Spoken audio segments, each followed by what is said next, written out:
This is Hemming. And Jessica. And you're listening to the Friendly Atheist Podcast. Please go to patreon.com/Friendly Atheist Podcast to support this show, get your ad-free episodes, and your free exclusive bonus episodes. I have a pretty fun announcement for us. We do. We are celebrating on, celebrating is generous. We are acknowledging on Saturday, the 18th, it is 10 years since the release of our very first Friendly Atheist Podcast episode. Happy 10 years. Happy 10 years to you. What's changed in the last 10 years? What hasn't? I was 28. Have we gotten any better? Oh, no. All right. Absolutely not. Just Not checking. according to the reviews. But happy anniversary. It's maybe the second longest relationship in my life. Very nice. Oh, God. And thank you to anyone who started listening back in the day versus anyone who started listening last week. Yeah, Hi. I would love to hear, let's guys write in about friendlyatheistpodcast@gmail.com. Yeah, what's changed for you in the last 10 years? When did you find the podcast? What's your experience with it been? Did you hate me for a long time, but then grew to love me? Because that's a pretty common narrative I hear a lot. Also, I want to say hi to my friend Phil's friend David. Lovely. I had dinner with Phil, and he's like, my friend David listens. So, hey, David, what's up? And I will go ahead and say, if you're listening to this on Thursday, May 16th, tonight, your Friday New York Times crossword puzzle is by me. Go do it. Oh, congratulations. And go do it fast. See how fast you can do it. It's a themeless. It'll be fun. Oh, boy. Yeah. I sometimes try them and then send him a screenshot of 3.5 hours it took you to solve this. And I'm so proud you solved it. He likes every time I text him, fuck you, while I'm doing his crossword puzzle. It makes me, warms my heart. Truly does.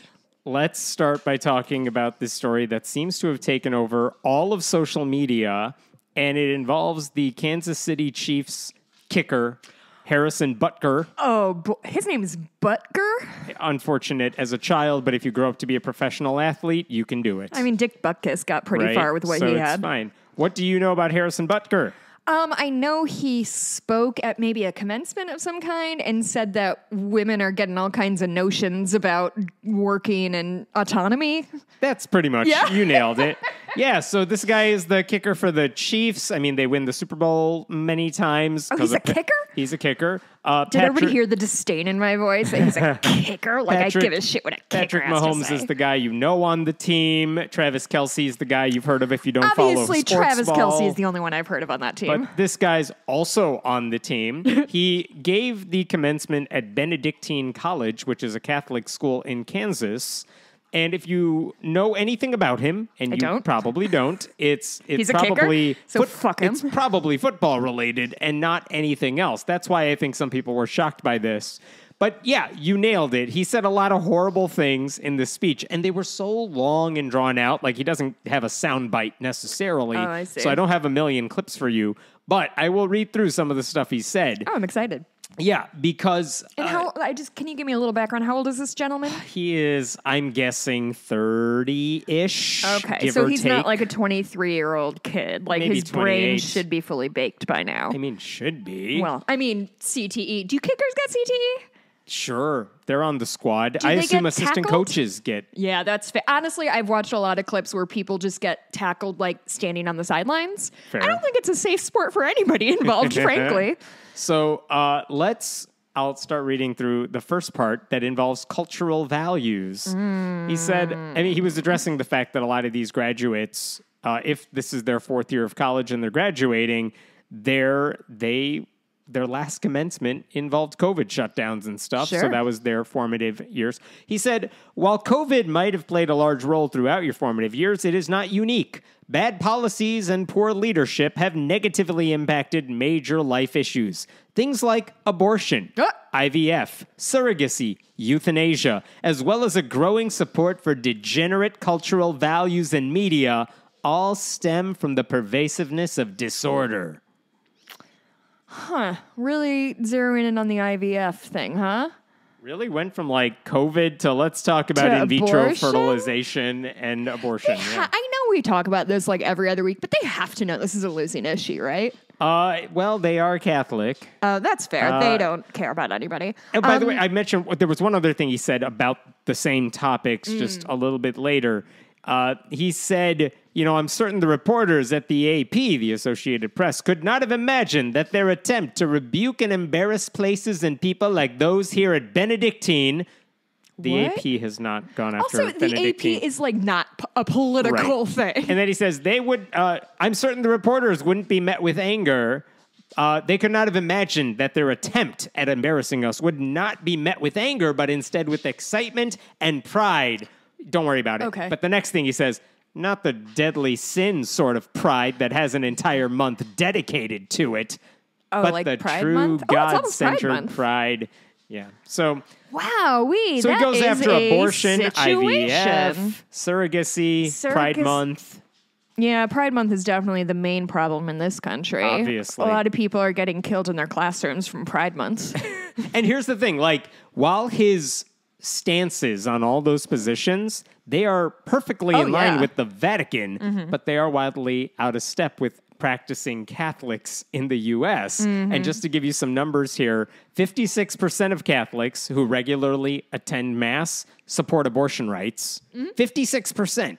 A 2013 survey, it's the most recent one I could find, found that only 13% of Catholics say IVF is morally wrong. And that's before the overturning of Roe and before the Alabama Supreme Court decision. 13%. Yeah. 13, did I say Alabama? Was it Alabama or Arkansas? I don't remember Unclear. anymore. It's an A state. Also, a majority of Catholics say people have the moral right to end their own lives in certain circumstances. Yeah, the euthanasia piece kind of shocked me because how many states can you do euthanasia? I don't know anymore, but I mean, the idea is if you are genuinely suffering and in pain your entire life, should you be allowed to say, I think I want to end things here on my own terms? It's a moral issue in that sense, and the church is like, what? Well, you want to take control of your life? How yeah. dare you? That's a slippery slope to happiness. Give it up to God. Now, I don't know about any of this. This just feels like just grabbing onto whatever controversy he could. Like, do they genuinely think that euthanasia is a pervasive problem in this country? Yeah, Because- that one is surprising. It's not even a topic that comes up much less legislation allowing Right. it. U.S. I mean, Catholics, do you remember the death panels thing? Oh, God. Sarah Palin, yeah. Yeah. U.S. Catholics also overwhelmingly support same-sex marriage and gay clergy. So again, regular run-of-the-mill Catholics are pretty normal. Is this American Catholics? American Catholics are pretty good on all of these issues. Yeah. It's the Vatican that's not, which is to say the Which is people weird in because- that audience, the college students, they're probably more likely to support what he calls degenerate cultural values. Yeah. And this actually is probably why he was invited to speak, because the way he got on some people's radar as a culture war dude is that in 2022, you may remember, after Roe was overturned, there was a ballot initiative to make sure abortion rights were protected in the Kansas Constitution. Yeah. And famously, they protected abortion rights 60-40. It wasn't even close. Seems like almost every time it's on the ballot, it's popular. But this is the one that started that whole Sure. thinking, the mentality, we should get this on the ballot everywhere because it's winning in Kansas. Well, that year, before that vote was happening, Harrison Butker filmed an ad for the anti-abortion side of things, Sure. saying, let's protect life as I get CTE. Well, clumps of cells can't speak for themselves, so they need millions of old male advocates. Yes, and they need millionaires to do their job for them. Then he gets, later in the speech, Butker got into the political realm, and he acknowledged the most prominent Catholic in the country. He said, president? That would be right. He said, our own nation is led by a man who publicly and proudly proclaims his Catholic faith, but at the same time is delusional enough to make the sign of the cross during a pro-abortion rally.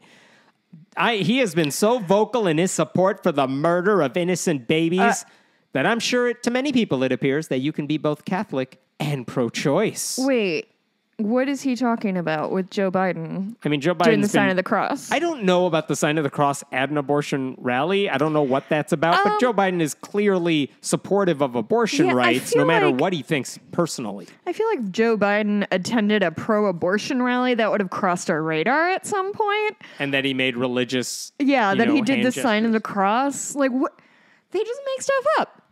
Oh, it gets better. It must be fun to live in a world where you can just think of something and get mad at it, and then like everybody has to get mad at it. That's how Fox News works. I mean, truly. And then he goes on, from the man behind the COVID lockdowns to the people pushing dangerous gender ideologies onto the youth of America. Joe Biden didn't. You're a step ahead of me. Oh, sorry. Joe Biden did not do the COVID lockdowns, No, even sure though didn't. they were the correct thing to do at the time. We won't get into that right now. Is Fauci Catholic too? Or maybe he just has an Italian name. Yeah, I'm not sure. But he also says people pushing dangerous gender ideologies, which I'm very curious. I know they're talking about trans kids, but like, what exactly do you think is being pushed onto the youth of America? Because you're not making them trans. That's not how anything works. But the thing is, they don't realize that some things are just like innate human experiences. Who you're attracted to, how you identify, is not something that like somebody can push upon you unless like brainwashing in a cult or whatever. For what it's worth, I think you are right. He was talking about Fauci with the man behind the COVID lockdowns. To the people pushing dangerous gender ideologies, he said, they all have a glaring thing in common. They are Catholic. This is an important reminder that being Catholic alone doesn't cut it. So he's basically trashing prominent Catholics who take scientific or progressive positions. So on Fauci is Catholic, according to this guy's research. I guess. Or he just saw an Italian last name. I don't even know if he is Catholic, but it wouldn't surprise me. But I think the point is, like, I don't listen to Fauci because he's religious or non-religious. He got, like, a Humanist of the Year award, too. He's, like, a scientific expert in infectious diseases. This is kind of his job. So what are you mad at him about? Oh boy. I just Googled Fauci Catholic. Did you get first thing is angry. Catholic World Report, Anthony Fauci and lukewarm Catholicism. There you go. Fauci says he doesn't, quote, need to practice Catholicism. Yeah, no. Anyway, we go on to this. I mean, this idea that Joe Biden is apparently like the religious right wants a religious person. He's Jesuit. Is that different? It's close enough. Okay. Joe Biden is someone who gets trashed by the right for being a bad Catholic. Meanwhile, white evangelicals this week and all weeks are flocking to Trump, even as he openly rejects all of their supposed values. I do not get the vitriol against Joe Biden for not being a good Catholic, as if the only good Catholic is the Pope, who they hate, by the way. Yeah. It's just whoever's in charge of the Vatican. But also, like, what do you want him to do? Do you want him to be like a minion of the Vatican? Because back in the day, that was a thing a lot of people didn't want from a Catholic president. It's why a Catholic couldn't be president. It's what happened around JFK when he was nominated. And Who's he going to be loyal to? Yeah, and now Joe Biden's like, well, I don't take my mandates from the Catholic Church. And they're like, well, you're a bad Catholic, and we don't like you for that reason. So, I mean, they're making it up as they go along. Oh, that's 100%. It's just also intellectually dishonest. And you can be Catholic and pro-choice. You know how I know that? Because most American Catholics are. Mm-hmm. So doesn't matter what the Vatican says. Plenty of Catholics say, not me. And again, I'm not even saying there's only one right way to be a Catholic. But if you're saying Joe Biden's a bad Catholic, you should take the next logical step and say the majority of U.S. Catholics are bad Catholics. They shouldn't go to church. They shouldn't pay homage to the church. Like, trash all of them. I'm sure that would be great for the Republicans. You know, this kind of reminds me of is that covenant marriage thing that the Speaker of the House did of like, it's all just holier than thou shit all the way down. Yeah. It's no matter what I believe the correct version of Catholicism or whatever. Marriage is good, but my marriage is stronger than exactly. yours. Like, it's so competitive for no specific reason. Like, everybody's racing to show how pious they are, and then, like, hiring sex workers on the side, or like, you know what I mean? Like, these people. He's a good Christian man. How dare you? Yeah, no good Christian men have ever done anything bad. Then Butker we talked about how he's making stuff up. He literally made this one up. This is what he said. Oh, boy. We fear speaking truth because now, unfortunately, truth is in the minority. Congress just passed a bill where stating something as basic as the biblical teaching of who killed Jesus could land you in jail. That is not a bill. Is that Congress anything? passed. It's not anything, but Is he talking about the First Amendment again? No, here's where he's getting it from. There was a Republican-led bill that would withhold federal funding from colleges that did not do enough to restrict or punish anti-Semitic speech. It's in the wake of all the protests going on right now. Now, some right-wing zealots, like the Marjorie Taylor Greenes out there, they didn't like this bill. Why? Because they argued the bill's effectively punishing anti-Semitism, right? So they said, well, what if I want to say the Jews killed Jesus? And they started saying, well, you're going to get mad at me for telling the biblical truth. That's not what the bill would do. These people are so disconnected from reality. And also the punishment for what they just said is not jail time. So even if he was on point that they are going after people for saying Jews killed Jesus, you wouldn't go to jail. He makes all this up. And by the way, Marjorie Taylor Greene is famous for spreading the anti-Semitic lie about Jewish space lasers. Okay. Forgot about the space lasers. So then, having not done enough, Butker then took a shot at Travis Kelce and his girlfriend. Okay. I thought they broke up. Oh, no. Oh, no. sorry. That would have been front page news everywhere. Yeah, actually. Okay. Tragically, so many priests revolve much of their happiness from the adulation they receive from their parishioners. And in searching for this, they let their guard down and become overly familiar. This undue familiarity will prove to be problematic every time because, as my teammate's girlfriend says, familiarity breeds contempt. Okay. First of all, that's not a Tay-Tay original. Yeah, truly. That is like an aphorism. My teammate's girlfriend. My teammate's girlfriend that's is a way frankly to describe very funny. Taylor Swift. I have to hand it to him. My teammate's girlfriend, Taylor Swift, is extremely What funny. a way to criticize the most popular player on your team and the most popular person in the world. Yeah. By the way, Taylor Swift became a billionaire in her own right, and Travis Kelce had nothing to do with it, and she's an icon to countless young women all over the world. And I think all of that bothered Butker because the next thing he went after was the advice for the ladies in the crowd. And I just want you to imagine, he's delivering this commencement to the graduating class, a lot of whom are women. Sure, yeah, we worked- do have a habit of getting educated now. Yeah. Imagine working your ass off for 4 years, studying intensely for exams, maybe having a job on the side to pay for tuition, eager to begin your career, only to have an overpaid athlete tell you what he's about to tell you. Okay. Is this an audio or are you reading it? I'm reading it.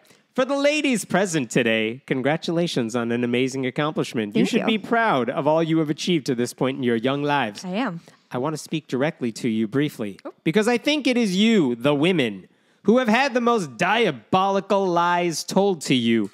How many of you are sitting here now about to cross the stage and are thinking about all the promotions and titles you're going to get in your career? Some of you may go on to lead successful careers in the world, but I would venture to guess that the majority of you are most excited about Motherhood. your marriage and the children you will bring into this world. I can tell you that my beautiful wife, Isabel, would be the first to say that her life truly started when she began living her vocation as a wife and a mother. And then he adds, I'm beyond blessed with the many talents God has given me, but it cannot be overstated that all of my success is made possible because a girl I met in band class back in middle school would convert to the faith, become my wife, and embrace one of the most important titles of all. Mom. Homemaker. Oh, fuck. Well, I mean, I'm a homemaker. I decorate and clean this house. My husband's a homemaker. He does more of those things.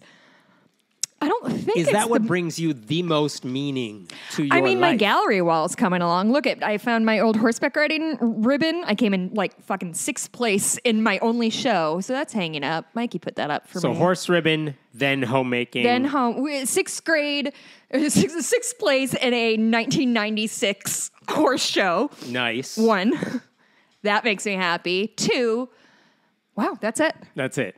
And like this guy's wife apparently had no life worth living before getting married. It doesn't mean all women are worthless unless they're attached to a multimillionaire kicker and pregnant. sort of means that to him. To him.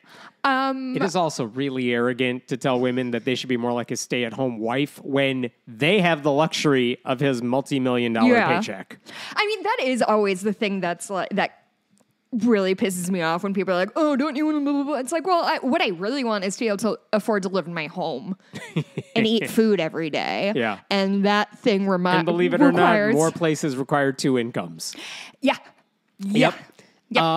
The last thing college graduates need is like middle school purity culture lectures, but there you go. This is like an elaborate version of the I'm just here to get my MRS degree. Have you heard that? I told it to my girls who went to Seventh-day Adventist school, and they laughed and laughed, and I let them think I made it up. Nice. Jessica Valenti, the progressive feminist writer, pointed out there is one woman who's already rejected Harrison Butker's advice. That would be Elizabeth Butker, his mother.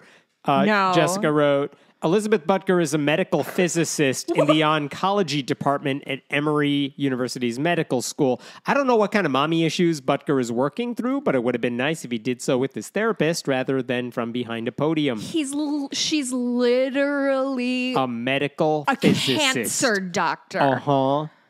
Like one of the more noble professions. Should have been a homemaker. Should have been a homemaker. Yeah, I bet her kids went on to be horrible not successes. The cancer cells want her to be a homemaker. Who's the cancer cells want her to be a homemaker. That's pretty funny. Thank you. Yeah, this guy is an absolute asshole. So what did his mom say? Can we call his mom? Did he reach out to his mom? No. That would be good journalism. Thank you. Sorry, didn't. The biggest takeaway from the speech is that maybe none of it was surprising. Like, these are GOP policies right here that he is talking about. If they have the votes to enact any of this stuff at the federal level, they will, they would. Mm-hmm. They would gladly make life worse for LGBTQ people. They would absolutely put certain religious beliefs above others. They would create more obstacles for women in the workplace. He said out loud what they usually do with coded language. And that's the thing. Like, it's a mix of religious fundamentalism and right-wing paranoia. There is no room in his bubble for people he doesn't understand. I would have loved to see students walk out on him. That's kind of unfair to ask because it's their celebration, and how dare I tell them you should leave it. But the better question is, why did this administration think this guy was the best possible speaker? Because if a commencement speaker, at the very least, is supposed to represent success and give students a model of what they could become if they work hard with the education they got from this school, what message is the school sending to their graduates? Like, oh, I'm sorry, you have to walk the line, stay in your lane, otherwise you are worthless. And if you're a woman, glad you got your degree. Here's the bonfire after you cross the stage. Yeah, you can just throw your diploma right in. Yeah. By the way, thanks for your tuition. Yeah. Yeah. Oh my God, such a good point. Okay. What did this guy major in? He actually, electrical engineering. He had a real major in college. Good for him. So he's not an idiot. No. Well, I mean, he's an idiot, but he's got some brain cells in educated. There. Yeah. He got his degree before he became a kicker. And now I want to know if his wife has a college degree. That I don't know. One of the funniest lines in his speech was he criticized bad leaders who, quote, don't stay in their lane. Really? What? This guy? Sir, you are speaking to college graduates and you're an athlete. Like most athletes. What are you giving to the world? A lot of professional athletes, if they're pondering what I'm going to do after my career, and in the football, they're going to run a used car lot. That's what all former football players do. Your football career is bound to be like, what is the average? Like 3 years or something? Like it's short. Even if he's 28, this guy should be thinking about retirement. But they might think about, I want to go into coaching. I want to become a commentator. Those are some high profile positions. Yeah. This guy wants to become like a talking head on a conservative channel. Yeah, it sounds like he's gunning for his slot on Fox News in the morning or whatever it's called. And there are a bunch of like the Catholic League and other right-wing crazy groups are like, this is the speech kids needed to hear. And the NFL has already distanced themselves from what he said. Yeah, I forgot I didn't see the statement they released. If the NFL is distancing itself from you. The NFL is taking the higher moral ground. Yeah, one of the most amoral corporations in the country, and that is saying something. I want to show you one picture, though. Yesterday, on Wednesday, all the NFL teams did their schedule release, which has become a whole thing. And they're hilarious videos with their schedule. They're very creative. Well, the Los Angeles Chargers released their schedule, and this is a clip. This is an image that appears in there. Context doesn't matter, but it's a guy wearing Harrison Butker's number 7, wearing the Kansas City Chiefs colors, and he's cleaning the kitchen. He's also cooking food in the clip. He is quite literally a homemaker. And it's like, wow, nice subtle jab from the other teams taking a dig at this guy. Can you help me understand what the fuck is supposed to be happening? It's supposed to be like an animation of them learning their... Every team has the schedule, but the fans don't know it yet. And they have like X amount of hours to like put out their schedule for the fans. I don't know what the logistics are, but they all put out the dumbest, funniest, weirdest videos possible. So the Los Angeles Chargers entirely with Sims. The Chicago Bears did an homage to all the movies set in Chicago. And like players might make cameos and like in the midst of all of this. I do love watching athletes act because they are not good. Yeah, and along the way you see like, you're going to get 2 detentions because we don't want to see you here. And then it's like playing the Packers, this date. It's like, I see what you did there. Okay. It's all cheesy, but it's kind of funny. That anyway, sounds fun. I love that they're getting digs in the NFL at this guy. Wow, that is impressive. Also, you said context doesn't matter. I did not know that he was number 7. That is silly that you thought I should have known his number off the top of my head. No. That's on you and not on me. How dare you not know the place kicker for the Kansas City Chiefs? He's a place kicker? I mean, he kicks field goals. Is that different than... Yeah, those are different things. They do the same thing. I don't care about football, so don't call me. I'm so excited to tell you about this next story. Hammett told me before we started recording that he's so excited to tell me this story. I'm on the edge of my seat. It's so dumb. I paid for the whole thing, Hammett, but I only need the edge. It's not relevant. It's not political. It's just stupid and funny. Okay. Here's the story. It involves a place called Lake Point Church. It's in Texas, okay? This is one of those mega churches that has like 6 campuses. Sure. Because it's that big. And on one of their campuses... It's like a franchise church? Yeah, it's a franchise church. And at their Rockwall campus, it's in the heart of Dallas, they want to put up a traffic light where people enter that campus for Sunday services. And the thing is, if you want to put up a traffic light outside this property that you own, well, the city has to approve it. Right. And that's not weird. This happens all the time. That's just how...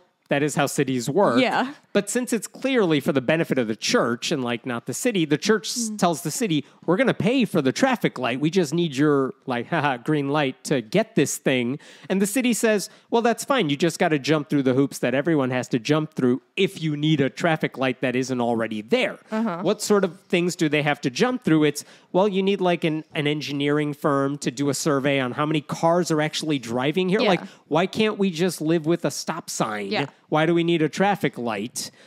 So you this need is all like really like complicated specialty knowledge of like how go traffic ask the people how to do it. Yeah. And so that's the thing. So the church said, yeah, that's fine. We're going to pay, and I assume it's an outside engineering firm. I actually don't know which firm they got, but they said, fine, we'll hire an outside engineering firm to do the survey of traffic, and we'll come back to you with the data, and hopefully then the city is hiring it, or the church is hiring it. Okay. Like they said, we'll pay for everything. We'll pay for the traffic light, but the city has to say yes. Right. And the city says, we're not saying yes until we see the paperwork that says a traffic light would be useful here. Kind of sucks they have to pay for that themselves. Well, it's... I guess if they're requesting it. The city wouldn't have put a traffic light there, except, well, they have a church, and a lot of people enter at certain times of the week, so that's why they want it. Wink, certain times of the week. I know. It's not a church-state separation issue, though. That's the point of saying all that stuff.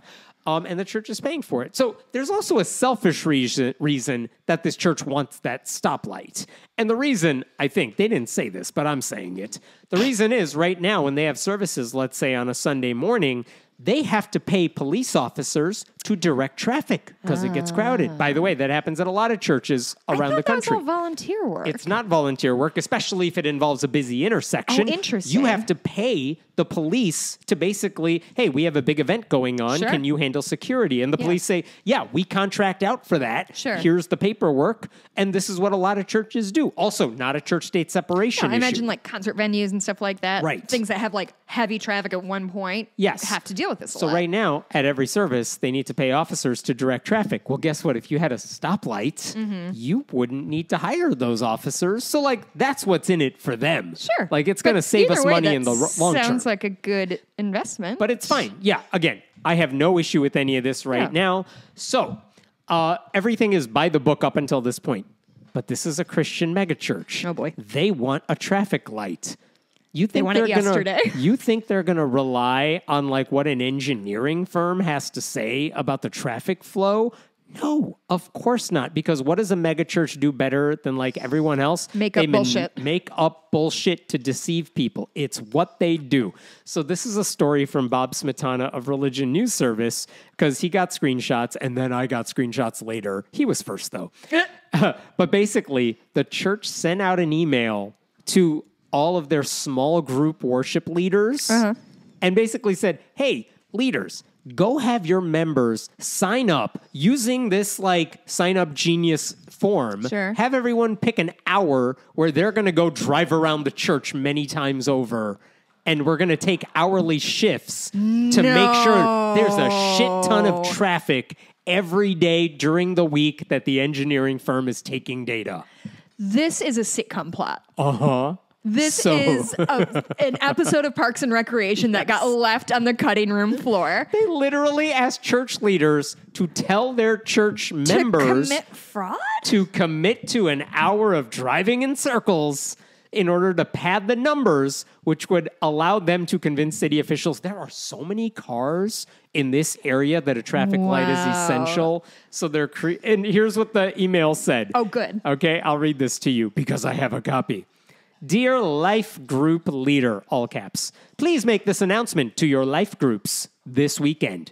Calling all life groups in order to ease traffic, better serve our city, and provide a better experience for those who attend Lake Point Church. We need your help to get a traffic light at this entrance, yada, yada, yada. You could sign up for shifts throughout May 14th, 15th, 16th, 18th, and 19th. Everyone in the group can sign up for as many shifts as they'd like across the week, with a maximum 1 shift per hour. Each shift is a commitment to drive the prescribed route 10 times within that hour shift. You have to drive 10 times in this circle during the hour. And then they add, it's great if you make more than 10 laps within the hour, but laps are only counted toward that specific shift. I don't know why it's very funny that he said you can only sign up for 1 hour slot at a time. That is extremely funny. So funny. It didn't take long before someone got a hold of this email and started sharing it with the public, and that's when shit hit the fan because I bet. First of all, the city said, we're not going to use the traffic counts that you're all getting this week. Good. So that's one thing. That's good. The church leaders you're cheating. The church leaders said, "Oh, we had nothing to do with this." I'll explain that in a second. And former members of the church are on Reddit, and they're like, "See, we told you guys about this church," which is great. Ooh, fun.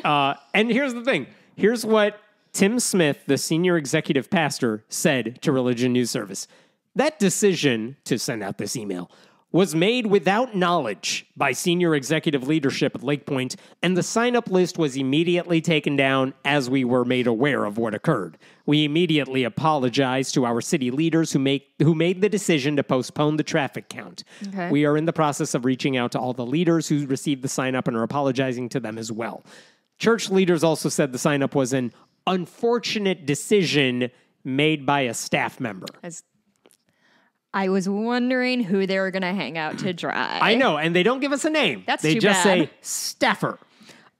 Which is interesting because that makes it sound like some rogue staffer sent out this beautifully written email on church letterhead to the email list that the staffer had access to.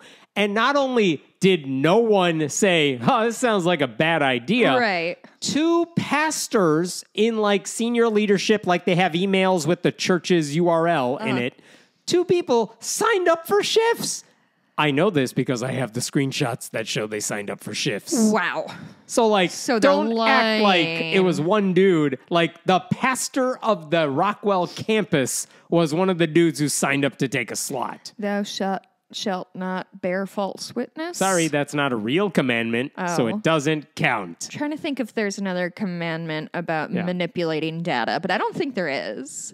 So when a copy of the church's email was posted in a private Facebook group for city residents, Chris Berkeley, whose title at Lake Point Church is lead pastor of Creative, Creative? I swear was to God. Was a word cut off? Lead pastor of Creative. Of That's creative his title. storytelling. Of Nope. creative recruitment. Which, I mean, it's church. It's all creative. Creative. Okay. So he explains this is all the fault of a zealous team member, which it's pretty creative. And he says on this Facebook group, after explaining everything I just told you, he said, a few vocal critics of Lake Point were notified of the study and the sign-up list and immediately began to contact Rockwall City officials who understandably have made the decision to postpone the traffic count. He also said that decision was made without knowledge by top leadership and was taken down. Except, buddy, 2 of your leaders signed up for it. And guess what? The church said we postponed the traffic count. Now they're saying the city did it. I don't know which it is. But again... Just admit, we thought this would be a good idea, but you caught us. High idiocy. Yep. And truly, all they had to do was like wait a month, right? Like if they truly needed a stoplight, then just get the count. Just get the count. And if they say no, we don't need that, then try something else. But don't like immediately undermine a like city works project for no specific reason. And truly, like if it is that much of a problem that they have to have cops outside, then sounds like I'm maybe sure they have need... the money to pay for the cops. That's the other thing. They definitely can afford to pay for cops. Let the cops direct traffic because it's better than the alternatives of what they could be doing also. In addition to all that, the church never addressed how putting more unnecessary traffic on the roads and then urging people, if you do more than 10, go What for a good point. Like, that could increase the possibility of an accident, which is the thing you're all trying to avoid, I thought. Yeah, also, that's a good they point. definitely didn't care about the environmental impact of having a bunch of people drive for hours unnecessarily. For no specific reason. This is Texas. Uh-huh. So they all have big ass trucks, and so they're fucking up those roads real good. Yeah. They also didn't care that they're literally asking people to just waste your time in hourly shifts. For Jesus? For Jesus. Like, how can you be doing this and just think, like, this is definitely what Jesus would have had us do? It is such an unforced error, and I love it. And the thing is... so stupid. This is, like, the third unforced error in, like, 2 months for this church, because we talked about this church a month ago. Did we? You do not remember this. Of course I don't. But we did, because just last month, Lake Point's, like, head of pastor... Josh Howerton, he made news, and we talked about it because he told a, quote, joke about how on their wedding night, women just need to obey their husbands, just stand where he tells you to stand, wear what he tells you to wear, and do what he tells you to do. I did not realize until I was posting the Facebook thing that I do for every episode.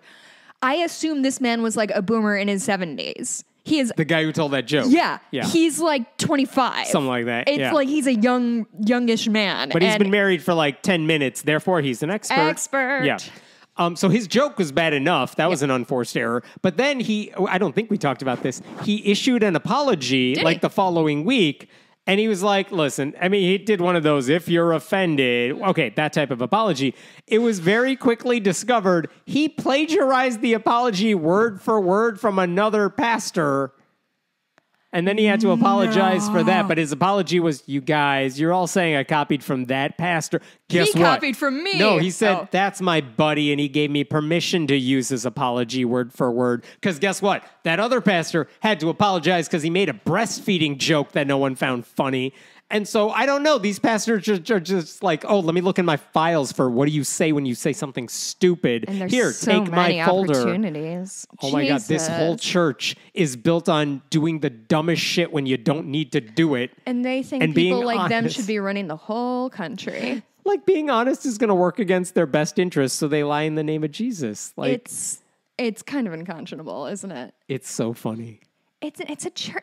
Guys, you're and they're a mad at getting church. caught because they never... This is humiliating for them. This is a real bad look. I don't think there's going to be any long-lasting consequences, but this is an ugly look. It made me so happy, the yeah, story. it really is the definition of an unforced I error, read Bob's isn't it? wonderful article in Religion News Service, and then About I went this? down the rabbit hole of like, what are they saying on Reddit and on Facebook? And like, Oh, I bet Reddit is having a heyday. because it's not posted, as far as I could tell, it wasn't posted in like atheism Reddits. It was posted in like city Reddits. And they're like, look at what this dumbass church in our city City Reddits are not to be is fucked with. doing. And everyone's like, They are on nobody's side but their own. man, it was great.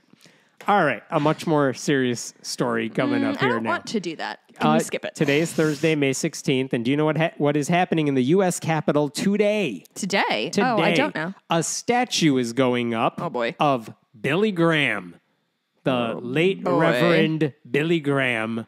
Why is his statue going up in the U.S. Capitol Because we only today? make statues of white men. And That they started is- running out of presidents. Correct. Basically, here's how this works. In the Capitol's National Statuary Hall, each state is allowed to request 2 statues to put in the Hall of Statues. Ooh, And in- who's he replacing? I'll get to that. In 2018, North Carolina's governor, Roy Cooper, who's a Democrat, by the way, he asked for a statue of the former governor, Charles Aycock, to come down. That's the one that's getting replaced. Poor Why was George. Charles... wait. Why is Charles Aycock getting removed? Because everybody kept pranking his thing and erasing cock? the A and Yeah. just saying cock. No, it's because he's a white supremacist. Close enough. Huh. Like, openly white supremacist governor. And Roy Cooper said, why don't we not I'm so have sorry. that Of what staff- state are we living North in? Carolina. North Carolina. Thank you. He said, why don't we take down the statue of the white supremacist Fair. and we'll make room. Wait. No. That's the woke mafia winning. Well, the Republican lawmakers, they approved the changes in 2015. But 2015? 2015. This happened a while ago. They said, yeah, we are fine taking down that statue. But you can't make a formal request for another statue unless the person is dead. And at the time, Billy Graham was still alive. He Yeah. died in 2018 at the age of 99. So after he died, then they were like, that's the guy whose statue we want to see there. Obviously. Why have a white supremacist when you can have... Well, there was a 10-step process that the state actually needs to go through to have a statue approved. lot of But steps. the lawmakers just slowly, surely checked everything off the list. They Yeah. hired a sculptor. Take a look, Lake Point. You just have to do the fucking work I know, right? sometimes. They hired a sculptor to create a model of the statue. A congressional committee approved it. And actually, it's the Billy Graham, his evangelical foundation, that said, we want this statue, obviously. Yeah. We will pay for it. It's a lot of money. I bet. It's like it's $650,000. Jesus Christ. To hire the sculptor, the material, the art, all that stuff. Wow. So they're paying for it. It's not taxpayer money. Okay, fine. But they went through all the procedures. And what'll happen is that they have a 7-foot bronze statue. It shows Graham gesturing toward an open Bible in his hand. He is standing on a pedestal engraved with verses from the Bible, specifically John 3:16 and John 14:6. Standard verses, because God, if we know anything from the Bible, it's that God loves idols. Sure. And that's it. So this is what they did. They jumped through all the hoops. They can have their statue. The statue's made. Today it is being dedicated, unveiled in there. But the reason we got to talk about this, not because it's a church state thing, because guess what? He's not even the only religious figure in the Hall of Statues. Yeah. It's because they're replacing a white supremacist, but like Billy Graham is not your It's not like model they're replacing person. it with MLK. Like, This is a guy, Billy Graham, who once told President Richard Nixon, this stranglehold that Jews have has got to be broken or this country's going to go down the drain. And he told Richard Nixon that if he were reelected, we might be able to do something about it. About the Zoinks. Jews. That's Billy Graham for you.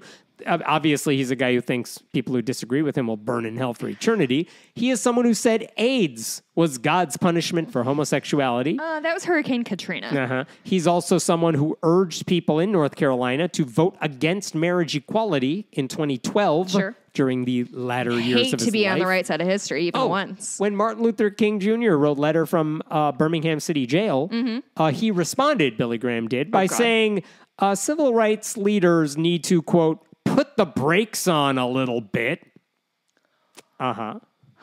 Yeah. So, like, it's one thing for Christians to say that guy's an inspiration. Put the brakes on a little bit. Calm down, You're black getting people. hysterical, black people. Uh-huh. That's Billy Graham for you. Boy. And again, Utah, one of their statues is Brigham Young. Hawaii has the Catholic priest, Father Damien.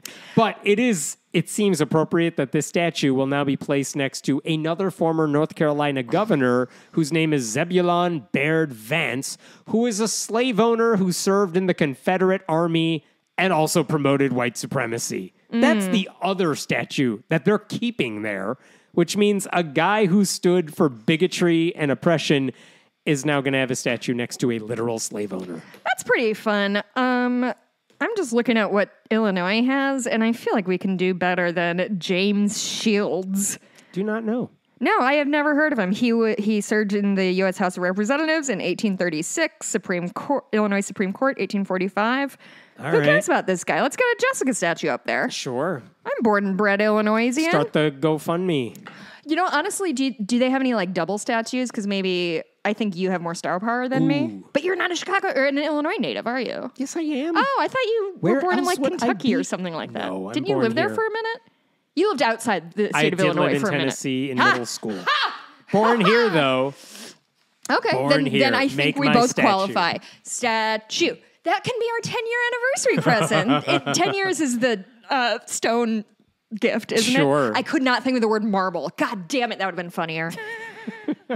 Anyway, this guy's kind of dope looking, though, huh? Oh, he does look good. That is a good statue. He's got kind of a really cool, chill stance. And what are the things that they used to have on your shoulder pads that have little danglies? Oh, I don't know, but I know what you're talking about.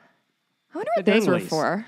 The danglies, the shoulder danglies, the SDs. Let's talk about a Minnesota Republican who this week, he opposed a major education bill. It's such a massive education bill in Minnesota. It's called like the Omnibus Education Bill. Like we're taking care of all this shit at once. And it's one of those Minnesota has barely, but they have a Democratic trifecta there. Oh, yeah. Or the whatever Democratic Socialist Party, whatever they call it there. But yeah, they're passing this major education bill. Republicans don't have the votes to stop it. But one Republican urged his colleagues this week to say no to this bill. Symbolically. Partly because he said there's a section in the bill, like on page 90-something, there's something about no book banning. That's part of the bill. Like, we don't want to let parents ban books from our schools, right? Sure. Totally sensible thing. Great. And he says, yeah, that part is problematic for me because the schools are already in the censorship business. And he wanted to talk about that. He said this bill is hypocritical. You should vote against it. Censorship business? Yeah. Is he confusing curation with censoring? You'll see. Okay. So the guy I'm talking about, you will want your headphones. It is State Senator Glenn Grunhagen. He is a climate denier. He's a Christian nationalist. He once proposed a critical thinking bill. It didn't go anywhere, but he proposed a bill that would force educators to teach children, quote, how sickness, disease, pain, suffering, and death are a consequence imposed by the Creator. Yeah, didn't go anywhere. He's also fought against like conversion therapy bans. He's all for them. He said conversion therapy bans enable pedophilia. The bans do. Anyway, this time around, he's mad about the education bill. And he specifically said he said preventing censorship doesn't really matter to liberals because they don't even want students knowing about the Christian foundation of our country. Oh, boy. And here's what he said about history and how liberals are really the true censors of history classes because they don't teach real history. Here you go. Public schools in general do a lot of censorship, lies, and deceit Public as far schools as the do this. curriculum that's being taught to the children. One of the things I found is that we do a lot of censoring in our public schools of our founding documents. In fact, if you'll remember, I brought a recommendation forward on one of the education bills to teach that we're founded as a God-given rights constitutional republic versus a mob democracy. I don't just think encouraging God-given rights that to be republic is a taught thing. to our students. And that was voted down by the by the people on the other side of the aisle. Why aren't we teaching kids that we are not in a mob democracy and that we have God-given rights in our constitutional republic? Stupid democracy. What's the difference between... Don't ask.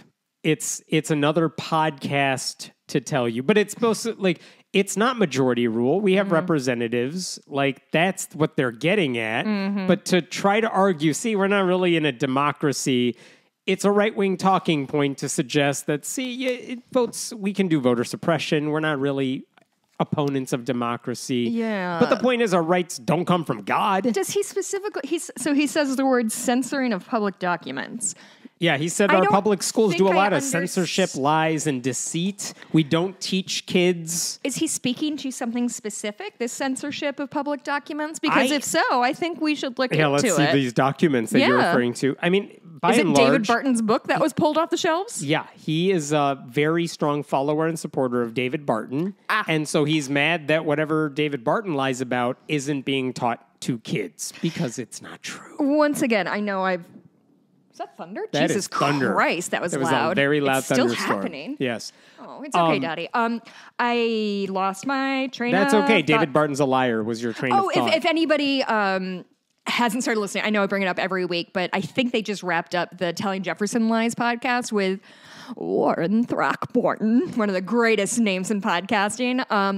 Guy, I cannot recommend it more highly. Like, I feel like I am mentally and emotionally more equipped to understand these kind of talking points and why and where the fallacies are. I cannot recommend it more highly. And then that was just the warm up. They're denying that Sally Hemings was the mother of Jefferson's child. Like, that's where they're getting to at this point. He was nice to his slaves. Why don't you just admit that? Oh my God. That reminds me. Oh God, the dollop a couple years ago. I'll tell you off mic. All right. So then Gruenhagen goes on to get mad about science, where there's also censorship. Oh.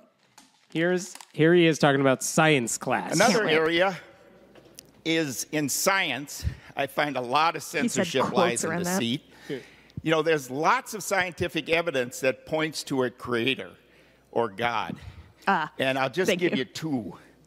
One is the law of cause and effect. For every effect, there's a greater cause. So you have a computer. Did somebody make the computer? If you'd never seen it before, did somebody make the computer? Is this the blind or did watchmaker? wind, rain, time, and chance blow the computer into existence? Well, the logical conclusion is someone made the computer. Well, your eyeball is millions of times more complex than that computer. And therefore, the law of cause and effect has never been contradicted. You have this building, somebody built it. You have the earth, somebody made it. You have the universe, somebody created it. That is a repeatable and observable scientific fact. Is it? And yet we censor that from our students. Yep. Why don't we lie to our students in science class and tell them the repeatable and observable fact that someone built the universe and earth? Now, if you could point to the repeatable and observable scientific I do data remember for my fourth grade language arts teacher saying that they're in the classroom, saying that there's no creator is like having an amazing meal and saying there's no chef. It's meaningless. It doesn't mean anything. Yeah. It's nonsense. And when you're using Christian Apologetics 101 to push for why religious myth should override science, I mean, the thing you're referring to is like the cosmological argument. It's been rebutted for ages. In short, though, like, if God created everything, fine. Who created God? Why does God get exempt from that line of questioning? Yeah, exactly. There is no scientific evidence. God's all the way down. Yeah. There's no scientific evidence that until you points get to God. the turtle with the flat earth on his back. That's not how science works. Just because this guy denies the Big Bang doesn't mean the evidence for it is not overwhelming. As far as the eyeball is concerned, you mentioned it. He's referring to that watchmaker analogy. If you come across a watch in the desert, clearly a watchmaker made it. And this idea of like irreducible complexity. Nothing as complex as an eye could ever have evolved.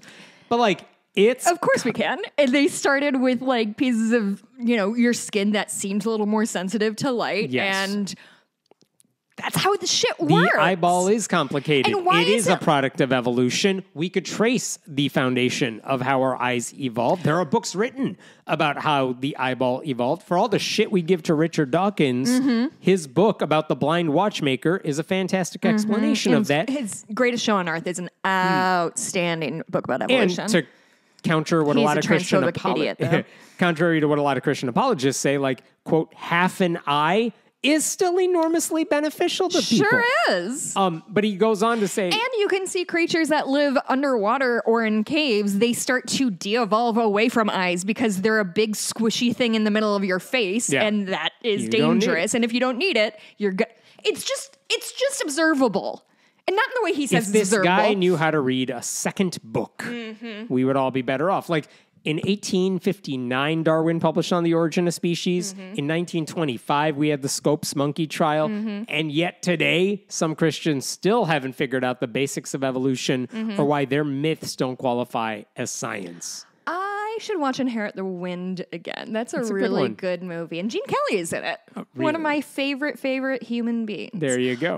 I remember very distinctively when somebody was on the stand and they were like, how old do you think the Earth is? And he goes, I care more about the Rock of Ages than the ages of rocks. And I was like, I have sat with that for a long time thinking, is that clever or stupid? It's stupid. Okay. For what it's worth, after this little tirade by this guy, it looked like none of the Democrats were persuaded by anything he said. What? Why? And How? in fact, the He had so much education bill, evidence. which already passed the House, it passed in the Senate after his little tirade, 35 to 31. And that was every Democrat plus one Republican Yay. supporting it. I didn't know we still did So good. Good things will happen because they ignored a guy like that. what's the nonpartisan? It's good to know we still have some Well, nonpartisans. one person And who may have done it because this was and a losing nonpartisan. issue, and the last thing you want to be campaigning on is I voted against the education bill. That's fair. And also maybe, everybody has a coworker that they just kind of hate. Maybe this dude is that coworker. Maybe. Like, I just need to distance myself from Gary. He's driving me fucking crazy. Wouldn't be surprising. Can you transfer me over? I cannot stand him anymore. I have another story here involving another Christian college, but Harrison Butker did not speak at this one. That's too bad. I know. Basically, a professor at a Christian college was fired over old social media posts. We're still doing that? We're still doing that because what did he write on these posts before he was hired as a professor? He said he supports... Love is love. Yeah, he supported LGBTQ rights. He also condemned racism. Wait, I was right? Yeah. I was doing a little fun joke. He said Tucker Carlson's a fascist. That's true. And this guy, his name is Matthew Warner. He was hired as a communications professor at Grace College and Theological Seminary in Indiana. Now, if you have those cultural political views, it might seem like a weird place to go because this is a pretty conservative school that makes faculty members sign a faith statement that very much is like, no, you got to believe marriage is between one man and one woman and all that stuff, which he signed it. And right. I think in his mind, he's like, well, I do believe that. That does not negate the fact I can that, hold two truths. yeah. And we'll get to that in a second, too. But basically, this is amazing. Also, shout out to Religion News Service. Reporter Catherine Post got a hold of all the details here in a way that was not public. So good for her. Oh, shit. This is But also in the middle of nowhere, Indiana. Yeah, We're just saying something. Matthew Warner accepted this job offer, even though it was a massive pay cut from his previous job. Really? But he said he did it because he admired a lot of his future colleagues. He agreed with the lifestyle commitment that the school made you sign, which forbids homosexual behavior, which, whatever, he's straight, so whatever. He also, it says marriage is between one man and one woman. Didn't bother him. He graduated from Liberty. Like, this guy is used to saying, yeah, He's dyed in the wool. He's kind of like Joe Biden with abortion. It's like, well, personally, I'm against it, but politically speaking, I have different views about what public policy ought to be. Sure, because he can hold two opinions at one time. That's where he seems to be. And in his mind, there's no discrepancy when it came to her holding conservative beliefs about sex and gender and civil rights for LGBTQ people. There's no dissonance in believing abortion is a sin while also supporting public policy that gives people bodily autonomy. And also, you can believe the Bible is inspired by God while still accepting scientific realities about the universe. Like, Whether you think it's intellectually fair or not, plenty of Christians do that. Yeah. Like, it doesn't matter how many... We literally just talked about the Catholics who did the same thing. It doesn't matter how many fundamentalists insist it's intellectually dishonest. Most people are intellectually dishonest in that sense. And they say... Except for no, you and me. Exactly. We're the only right people in the world. And they say over and over, no, it's not that there's one right way to be a Christian. There are certain things that are deal breakers, but everything else you can discuss and debate and hold different views on. It's and like religious jazz. If you believe in the divinity of Jesus, everything... Even Ken Ham, it's about creationist... the prayers you're not saying. Even Ken Ham has argued that you do not have to believe in young earth creationism to be a good Christian. You can disagree with him, but his argument is if you reject young earth creationism, you're probably going to reject other things in the Bible. It's a slippery slope. But that's young earth creation is not explicit in the Bible. It's just like somebody doing dumb math. That's what Ken Ham says. He's like, no, you have to believe in the divinity of Christ and accept this stuff. I hate but being on the same team as Ken Ham. Creationism is not one of those absolute fundamental things you have to believe. Right. He thinks you should. Sure. But whatever. That's where this guy's coming from, too. He's like, yeah, I can sign this faith statement and I can believe what I want to believe about... I can vote for Joe Biden if I wanted to. That's not a rule on your list, okay? Yeah. And he gets hired last summer. In October of 2023... There's a woman, Monica Boyer. She's one of those perpetually angry moms. Sure. She calls on the school on Facebook to fire this professor immediately. Actually, what she wrote is, I am officially, all caps, calling on Grace College to fire this professor, all caps, immediately. Why? She posts a picture where Matt Warner said, and this is September of 2022, like a year earlier, okay. I support gay marriage because I love my neighbor. Men who have been married for 20 years should have the right to be present when end-of-life decisions are being made. Supporting gay marriage is a civic issue and an expression of democratic liberalism. Opposing it is bigotry. That's you're fighting... genuinely, he's a communications professor, and it shows, because that was a beautifully succinct thing. And again, he's not saying his religion supports it or that a church should bless a same-sex marriage. He's saying for the civil rights aspect of it, he supports that they can have the right to get married. He's not like the ally necessarily you would crave. No, but it's fine. I'll take him. He'll take him, right? So the same day the angry mom posts her little angry thing, another dude named Evan Kilgore, who's a former student and employee at Grace College. Okay. We'll get back to him in a second. A current employee or a former employee? Former employee. Okay. And a former student. Okay. But remember his name, we'll get back to him. His name is Evan Kilgore. He also worked, by the way, at Charlie Kirk's Turning Point USA crazy group. He shares a different post titled, Grace College Friends and Family. I don't want this post to come off in tone as a disgruntled ex-employee who is seeking some sort of retribution. This goes on for a while, but I have a lot of posts from this guy to share with you. And his Facebook post has 63 pictures on it. It's one of those. He's like, no, I have screenshots of everything. And again, on that list, the statements include, quote, Tucker Carlson is fascist. It says Christians should care about the treatment of immigrants a lot more than gay marriage. It mentions his pronouns. It rejects complementarianism and the idea that women belong in the kitchen. It criticized Donald Trump. One of his tweets said, if one more Christian preacher repeats the talking points of GOP strategists, I'm going to scream. Another one pointed out that and this is fair, I think, the pro-life movement, he said a pro-life movement that emphasizes legal and political influence does not produce pro-life outcomes, which is fair. I love this guy. Right? Because anti-abortion policies pushed by conservatives are literally hurting women and making sure they don't have health care. Doctors are leaving red states in record numbers. So he's right. So Kilgore, the guy who posted all this, could not imagine a guy with these views could be in charge of a classroom at a Christian college. He said in the post, ask yourself, do these views align with the integrity of biblical principles you'd like potentially taught to your young, impressionable child? Isn't this a college? This is a college. They're adults. They're young, impressionable children. And their brains which aren't tells done you a lot baking, about but- how these people think Truly. about Christian colleges. These are my babies. Take care of them. He goes gross-a-roo. on. Can a professor with this strong of a clearly radicalized ideological hatred of right-wing political views truly be an unbiased voice of Christian theology in a young person's life?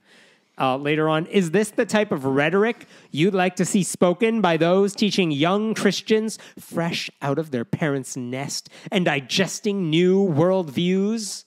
There are many questions to be asked. They treat them like toddlers. There are many fresh questions out of their to parents' be asked. nest. These people and are digesting so new worldviews. They are 18 at minimum. So and this is the condescending. first time they've ever heard something outside the bubble. And they're at a Christian college. They're not really outside the bubble. The way they talk about these people. And he got fired? So none of this should have mattered. This is Right. all posted early October. There's no evidence, by the way, that Matt Warner was letting any of his personal views interfere with the job he was supposed to do. Mm-hmm. They didn't say, oh, he was in classroom and talking about the trans people. No. Like, he was teaching communications. It's like, this is, I don't know how a radio works. I don't know what communications people teach. Communications is like making speeches. All right. So, and like other kind of things. no one was complaining about his teaching style. No one It's said like marketing. No one was saying I don't know what marketing teaches. No one was arguing this guy's opposing the school's It teaches mission. capitalism. In fact, his performance reviews and student evaluations were excellent. Like, the critics were mad about old tweets, even though he fundamentally agreed with their theology. Cool. But that doesn't matter because these people think being a true Christian means accepting Jesus and also believing gay people have cooties and that Donald Trump is your Lord and Savior. And it's okay to lie if it furthers your cause. It's so impressive to me how small these people's perspectives are. It's insane. It's absolute madness. So He doesn't hate gay people hard enough. Fire him. So What? the administration then told Warner, hey, you know how we hired you as a professor? Well, funny thing about that, you're not really a professor yet. You're like on Probation? for like a year. And by the way, you're probably not going to get hired.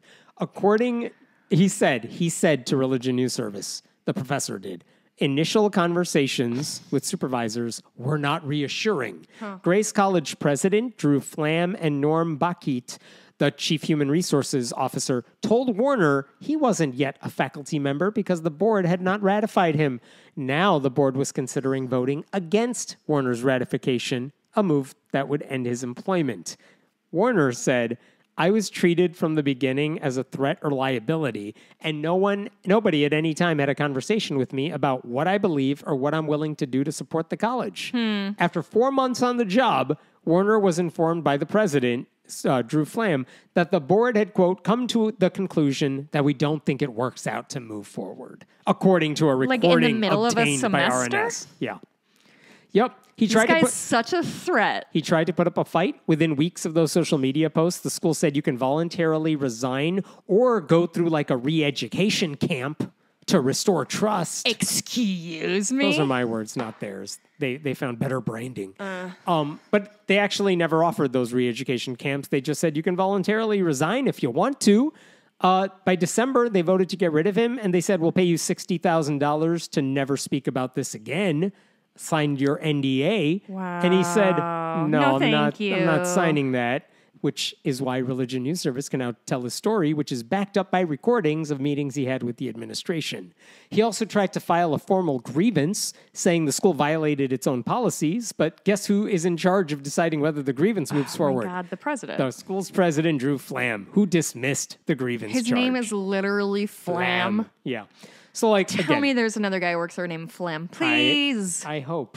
None of this is surprising. You cannot work at a conservative Christian school and expect that they're going to treat you with dignity. Their leaders, their donors have made it very clear over the years that they expect everyone to fall in line with culture war issues. And those always take precedence over theological disagreements. This guy could say young earth creationism is stupid and probably keep his job. But saying gay people should deserve civil rights, that's a no-go. The funniest thing is their contract, which is available online, says, quote, we make use of biblically based practices such as arbitration, mediation, grace, restoration, forgiveness, and redemption to live at peace with each other. What about stoning? That's in the Bible. Yeah, that's later on in the contract. Gotcha. But they said, like, yeah, we do arbitration, mediation, we forgive. Nope. The schools, fire. they rejected all of that as soon as these tweets came to light because they fell for whatever a right-wing mob wanted, which is what you should expect. Like, why would you want to work there? But the bigger picture now is like, okay, this guy's getting fired because of things he said about culture war issues. It raises a good question of what are your rules? Because nothing he did violated their contract. And this is Fred Clark, who writes at Patheos, the Slacktivist. He spelled out the consequences of this. There's no official announcement of this, but suddenly everyone just kind of realizes that a new unwritten rule exists and a new invisible line has been drawn. A student asks you if you think that Black Lives Matter. And rather than saying what any decent person would obviously and always say, of course, you worry it's a trap. You realize you can't be sure what the new rules are today, and you have no way of knowing what new rules might arise tomorrow. And what Fred is basically getting at is, what are the other faculty members supposed to do? Yeah. Because you don't know what the rules are anymore. This guy got fired for saying gay people deserve civil rights. A year ago. What else? Like, Before he was a faculty what member. other lines are drawn here? What if you say, I can't vote for Donald Trump because he's had an affair with a porn star and paid her hush money. Yeah. It violates my Christian beliefs. Yeah. Is that going too far that you're not voting for Donald Trump? Yep. Like, what's the line anymore? Why would you want to work there if you have a choice? And what message does this send to students? Like, we want you at our college to expand your mind, but don't you dare do it too much or else. Well, I have one follow-up after this. okay. thought. This feels like a, kind of a part of a trend that we've been seeing a lot about kind of like the galvanization of the right, that they're getting more, there's fewer of them every year, so they're getting more and more intense. They're like a black hole of morals. And I think it is starting to, I think the cracks are starting to show, because if a guy like this, who is a quote unquote good Christian in any way that you or I or I would say 99% of the country would think that like yeah, this is a good guy. Yeah, he's doing his job. Like, he has opinions. That's okay. I have opinions. Like, we all have opinions, and you shouldn't be necessarily fired for them unless they're like, you know, bad. Weird opinions. Yeah. But I guess to me, whenever I see stories like this feels like the beginnings of death rattles. And I know that's me being very optimistic. Of the movement? Yeah, because I think it's so unsustainable because they hold such, like, you have to walk such a narrow line to be on board with them that you take one foot off either way, you're going to get booted. They have no forgiveness for anybody, which is ironic. Right. But, you know, if you can't have a slightly liberal opinion and now you're, not a Christian? That's like, where are you going with that? I believe Liberty University, they always have like a token few liberals on their staffs every now and then. Like Liberty University for several years had a Christian writer, Karen Swallow Pryor, and she was a predominant Trump critic among the Christian right. Mm-hmm. And again, I think Jerry Falwell Jr. probably kept her on staff because, like, yeah, see, we're open-minded and stuff, and I don't think she works there anymore. But that's the thing, like, isn't this kind of what you want? You want a guy who holds slightly different views on some of these things. Let me finish with this, with the same story. You would think Grace College would have learned their lesson by now, because guess what? It's not the first time they've had a clash with faculty members, because in 2017, their marketing department announced that they were going to do a little fun theme day. And so they said it's going to be Rap Day, W-R-A-P. Oh, thank and God. So wait. Oh, so, boy. like, students were served lettuce wraps in the cafeteria. I don't know what else they did. But a handful Maybe of faculty, wrap. a handful of faculty members thought, wouldn't it be funny? No, it wouldn't be funny. If we posed as rappers Absolutely and not. made an album cover. Not funny. And come look at their Don't album make me, cover. I can't. Come I won't look be at able their to album unsee it. cover. NGA. Oh, no. Oh, yes. It has a content warning in the bottom right. No. Homeschool advisory. Gangsta content. Gangsta spelled with an A at the end. The caucasity. This guy. Uh-huh. His afro wig. He has an afro wig. And I want you to can you tell people about the dude in the lower left? Do you remember Tell people about that dude in the lower left. Do you remember when they first released the images of Jared Leto as Joker? Sure. No. It's that. Do you remember Jared Leto's Joker? It's literally that. I've never seen a Batman movie. Okay, well, was in not a Batman movie, but it's Suicide Squad, but that doesn't matter. It just looks like super. He has kind of fake like tattoos on his fingers that read "Thug Life." Like energy of like hard white guy, but not really. Yeah, he's wearing a gold cross chain. Yeah. He has Thug Life tattooed. The chains are a lot for me to deal with. Yeah. The afro was. Oh, is that the guy? Guess who that dude is on the lower left? Is that our guy? That is Evan Kilgore. The dude, I remember. I wrote down his name. The dude who posted all the screenshots saying, "You'll never guess what this faculty member." So this guy did. is a snitch and he does blackface. Mm-hmm. Cool. He'll get along real well in the world. After Kilgore posed for that rap thing, he and 2 other guys were fired by Grace over that incident because you guys, you're making our school look real bad here. That's true. They fired them over that? Uh-huh.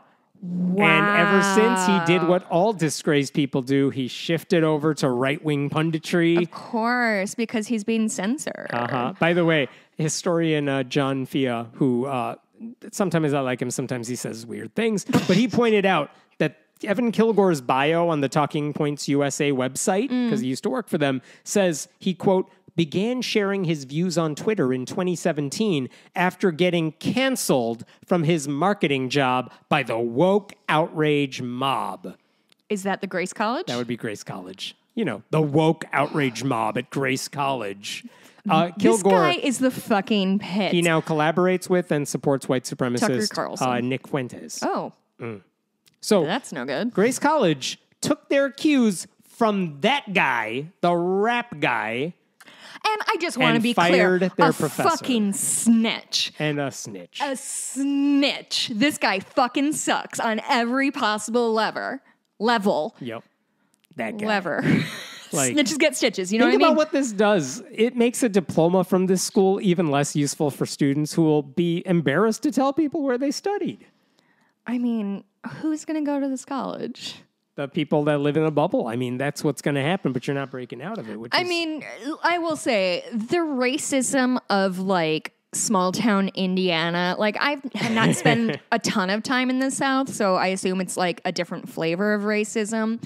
The flavor of racism in small towns in Indiana is very much fear-based and ignorance. We don't have a lot of black people around us. And so if we see one, we get a next door and everybody Indiana's a real racist state. I don't like Indiana. I lived there for 4 years. I think it's a bad state. Sorry, gang. Do better, Indiana. Yeah, All do right, better. One last story for you here, and it involves elementary school students in Louisiana at Leslie Moore Elementary in Pineville. Basically, last month, members of a local church, Journey Church, were somehow allowed to come into the building and distribute material to kids. And I don't know why that happened or how that happened, but apparently after students were like done with breakfast one day during school hours, members of the church just handed out literature. And the thing that's interesting is that they handed out a book. It's called The Life Book. And I was not familiar with this, and now I know too much about The Life Book. I don't want to I'm know going to tell you about The anything. Life Book. No. Basically, it's made by Gideon's International. Who are the Oh, the Gideons? Bible guys. The Bible people that put them in hotel rooms. Yeah. And I think they realized, I don't think people are reading these Bibles. What? So in Is it because of 2000, smartphones? in 2009, they said, how do we reach the kids with our backwards hat and the skateboard? Truly. How do you do, fellow kids? Indeed. Yes. And so they made the Life Book Two specifically. skateboards, by the way. He's holding Two? two skateboards. Two skateboards. It's a good bit. Where's that even from? It's 30 Rock with Oh, Steve 30 Rock. Buscemi. Got it.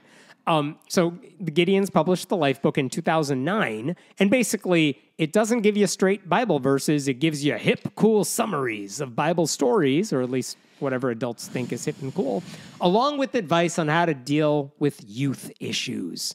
And then to make it look super cool, Youth issues. That's they so have- in touch and how kids talk. they have annotations baked into the book, so it looks like someone was reading this and marking it up in real time. Okay. And they have three students. Like, here's a bit. They're talking about the book of Genesis, and they say, something, snakes can't be trusted. Satan basically told Adam and Eve, yada, yada, yada, who cares? And then you have written in the margins, totally hate snakes, signed T-A-Y, Tay. Then you have a girl named V saying, I know what it's like to make bad choices when it comes to trust. And then it says, in that one bite, when Eve took a bite of the fruit, trust was shattered. So that's where you get this girl's comment. Sure. And then in the margins, you have another kid, D, saying, really? One bite and the whole human race has to pay? ? Which you're getting closer, D. Yeah. Good job. So anyway, this is what the book is Wait, like. there's no like counter to that? Oh, no. It's just So they're just like annotations. teaching. Like, these are the questions cool kids would have about this, but don't worry, kids. We'll answer them for you eventually. And what were the names? Tay, T-A-Y? That makes me really angry. But my favorite, the fourth set of annotations, comes from one adult. His name is Uncle G. This sounds like a John Mulaney bit, but I swear it's real. Boy. It's from Uncle G. The G stands for Gideon. He's from the, quote, hood. No, no. My God. Did you ever watch The Office? Yes. There is a line that Stanley delivers that is so fucking perfect. I think about it all the time. And it's when Michael says to Stanley, who's like the one black employee, like, you grew up on the streets, right? And he goes, He's trying to impress. He's trying to like get on his good side. And he says, yes, on the ghetto, in fact. And his delivery of it is so fucking on the ghetto is genuinely one of my favorite phrases that I've ever heard a human say. So anyway, I'm imagining Michael Scott now. What does Uncle G say in the section marked adult notes? He writes, I'm the old guy, but I love God and love teens. This is Prison Mike talking. This is Uncle G. I love God and I love teens, which is a weird thing to write. Whoa, wait, sorry. It didn't register because I was too excited to make my joke. I love God. I love God and I love teens. And love teens. And he starts saying, I'm an old guy? Yes. Those who know me call me Uncle G. I grew up in the, quote, hood. He has quotes. That's not me. I grew up in the hood, as they call it. Thanks to my mom, I made it through. And thanks to my grandma, has to be grandma, I became a follower of Jesus. I'm just here to put in my 2 cents. This is a black character that they've created, I believe. Yes, it is. Elsewhere in the book, we are told that Uncle G spent time in a detention center and got, quote, all dirty playing in the abandoned lot next to where we lived. Whatever you imagine the face is on Jessica's face right now, you are correct. Like, is this the 1960s? It is a chick Are they playing tract. stickball? It is a chick tract made like in 2009. Okay, so this book goes on like this for a while. God, he got dirty playing in the abandoned lot next door. What could Where his grandma was raising him. Okay. So, okay, keep going. So, this is the book. And if you read later in this book... It's a whole book? It's a whole little book that they hand out. I forgot we were talking about the Bible. I was so upset by Mr. G. There's a section that quotes a verse from the Bible, and it says this. It's in a section of the book discussing teen issues like sex. And it urges kids not to be slaves to sin.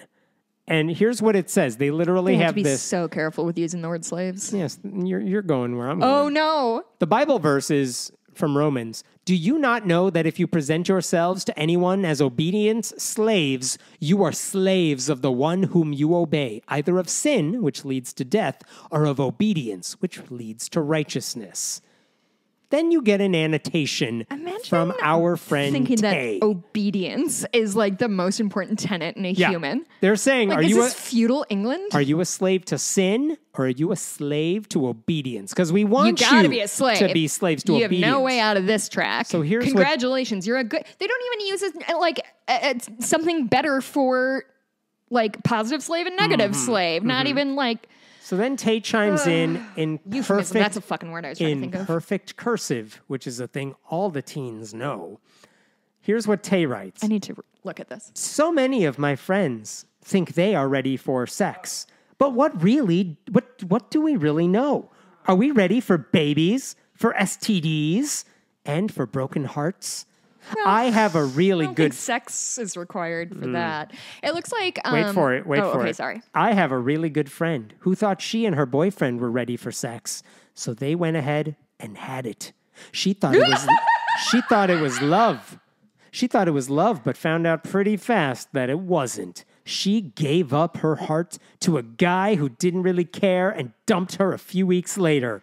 But then she figured that since she had already had sex once, it wasn't a big deal to do it again. This is another fucking snitch. And again, ... and again. That is what being a slave means. She couldn't stop herself, even though she hated herself more and more every time she had sex with another guy. That's why I think God saved sex for marriage. Tay. So his slutty friend here... Oh, Tay is definitely a girl. Oh, really? Yeah, I think that's a girl's handwriting because it looks like Stacy from Babysitter's Club. Oh, okay. So her girlfriend, Tay, is a slave because she's giving it up fucking snitches. again and again and again. And her friend is getting ready for babies, STDs. But, okay, here's the interesting thing. She had it again and again and again. And it says, like, she hated herself, which, like, fucking join the club, dog. We all do. It's called high school, friend. Yeah. But it's not that she got pregnant or got an STD. Not according to the annotation. Or her grades went down. Nope. It's just she had sex a lot. Yeah. That's what being a slave means. And that's what being a slave meant. Yes. I also think there's a certain amount of projection on this fake woman because Tay says she hates herself. Mm-hmm. Do we know if this girl hates herself? Who's apparently having the time of her life in high school. Because guess what? Sex is pretty good usually. Yeah. She, I understand why somebody has it and it's like, yeah, I want to do that again. It is disturbing that these Christian writers think being a slave means having the ability to make your own decisions, even if you come to regret them. By the way, in the same section, guess who chimes in? Oh my God, Uncle G. Who tells kids, even thinking about sex is too far. Can I guess something about him? Yes. Are they going to reveal any more details about his sordid life? Not enough. Okay. Does he have children from multiple mothers? You know what? I don't know. Okay. But would that not be something that you would see? You turn a page and you're like, yep, there it is. Uncle G says kids should not even be... he says, even thinking about sex is too far because, quote, I was a teenage boy once and I know how their minds work. So we're policing thought. All teen boys think the exact same way. I'm sure you, Hemant, as a teenager, were just like a super horn dog and like oh yeah, you find girls. everyone in theater. Oh, yep. Jesus Christ. I mean, to be fair, everyone else was gay, so I did get to go to prom sophomore year. Oh, I was cleaning out a bunch of boxes in my garage, and now I have a shit ton of pictures from high school. Oh, no. And I'm going to show them to you. Oh, right. Back to the reason I was telling you this story. They handed this out to kindergartners. Oh, wait, what did Uncle G say? Oh, is just thinking about sex is too hard. They handed this book out to kindergartners and first and second graders. It is such a disturbing section, the section about slavery, that one of the fake annotators, fake kids, chimes in and says, "What is all this talk about slaves and sanctification ? Are we still talking about sex?" which is a great annotation. Even your fictional characters can't follow the plot. I know. So my God, somebody wrote that. This isn't a real person talking. They had to dictate it. Steve this is just Buscemi somebody writing. 30 Rock wrote this down. So Hirsch M. Joshi, who is a legal fellow at the Freedom from Religion Foundation. Hirsch M. Joshi? Yeah, he works for FFRF. He wrote to the district and said, you got to stop outside groups from distributing literature. Especially and basically, it says, we know that you knew this was a problem because we heard that administrators, quote, instructed students to turn the Bibles in later that day. Like, they realized they made a mistake real fast. But weren't going to be held accountable or tell anybody. According to the parents that FFRF spoke to, like, a religious text was given to these young students with the hope that they read it as truth, like everything else they get from school. that is jarring. Giving a pass to churches on account of them being churches and like not vetting the material demonstrates a real bias that no outside group would have. And the letter says that according to a parent they spoke to, by the time these books were picked up, kids were already talking about, quote, the sex book. Because those kids found those passages and started sharing it around. So the question FFRF wants to know is, are you allowing outside groups to distribute material? Because if you are, we have some, so do the Satanists. I just have you could stop. had a recovered memory of being in like 2nd or 3rd grade, and I was reading, I think, one of the Babysitters Club books or something like that. And somebody had like a fake wedding in elementary school, and they like kissed, and we all read, like, when the teacher, we all read it out loud, and we're giggling at, like, I want to be clear, 10-year-olds, like doing a kind of thing. Kids are fucking idiots about sex, rightly so. So maybe we don't need to be waving all of this shame in front of them at the age of 6. This book would be bad enough handed out to teenagers. Truly. They gave it to... This at school least only teenagers goes can like, kind of parse things. This school only goes K through 3. Like, it's not even the older kids at elementary school. And by the way, I found a Facebook post. Why would you want to show kids that? I found a Facebook post from the elementary school on the same day that those church members came in saying, Journey Church joined us for Together Tuesday today. Thank you for all the high fives and kind words. And again, there is a way for volunteers to come to the school and spend time with kids. Most of it seems secular, but the book giveaway shows they clearly had an ulterior motive. So, like, the district's choice now is, are you going to let third parties distribute material? Are you going to vet them? Or are you going to say, we're not doing this ever again, right? They need to make a choice because, again, I know some Satanists who are very intrigued and would love to give away better books. That's it. That's wild. That is, like, and the weird thing is it's clearly targeted for teens. Yeah, even the Lifebooks website says this is for teens. So why would they give it to elementary school? What was the church thinking? Like, I don't know. No one at the church who volunteered to show up to this elementary school decided, maybe we shouldn't be giving this away, because they never read the book, I was going to say, do they even know what they were giving away? No. You could say the same thing about the Bible. Yeah, fair enough. All right.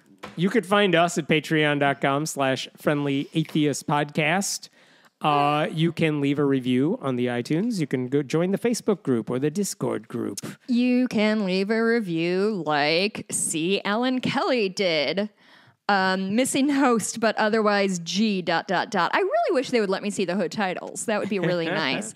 The show has featured less and less of third host Dottie lately, and it's really suffering for it. But regardless of that, the show remains thought-provoking while also being entertaining and engaging. A great listen in my AirPods commercial while working on my while working for my ultra-religious boss. If only he knew that when he gave me a raise a while ago, I would put a small part of it to subscribe to their Patreon. Oh, thank you. That's adorable. Thank you, Alan Kelly. Appreciate that. I see you. Get it? See what I did there? Nice. Do you have anything to talk about in bonus? I'll figure it out. Okay. I want to talk about going through high school paraphernalia and how fucking weird that is. And also, by the way, somebody hacked my PayPal account and stole like $400 from me, so I have negative $200 right now. Does anybody have advice? I already filed a thing, but I don't know what else to do, and I do need that money for living. Anyway, my life is going good. Thanks for asking. We'll see you next week. Bye.